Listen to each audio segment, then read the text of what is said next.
ধর্ম যখন বিজ্ঞানকে বলে রাস্তা ছাড়ো, বিজ্ঞান কি রাস্তা ছেড়ে দেয়?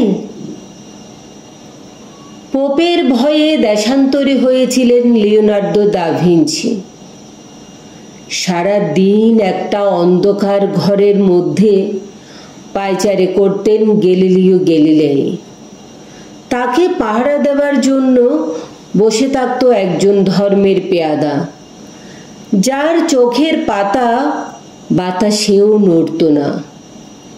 বিজ্ঞান কি তখন থেমেছিল?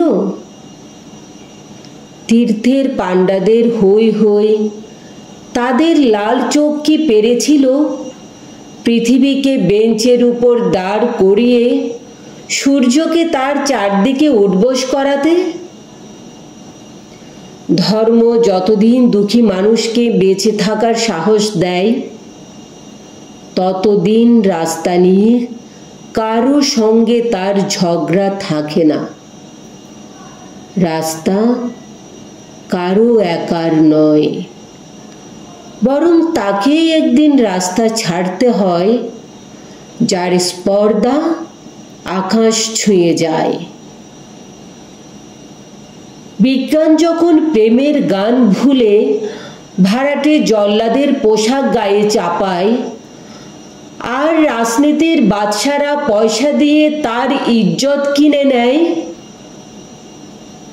আর তার গলা থেকেও ধর্মের ষাঁড়েদের মতোই কর্কশ আদেশ শোনা যায়, রাস্তা ছাড়ো নইলে। পৃথিবীর কালো সাদা হলুদ মানুষের গান, তাদের স্বপ্ন এক মুহূর্ত সেই চিৎকার শুনে থমকে তাকায়। তারপর যার যেদিকে রাস্তা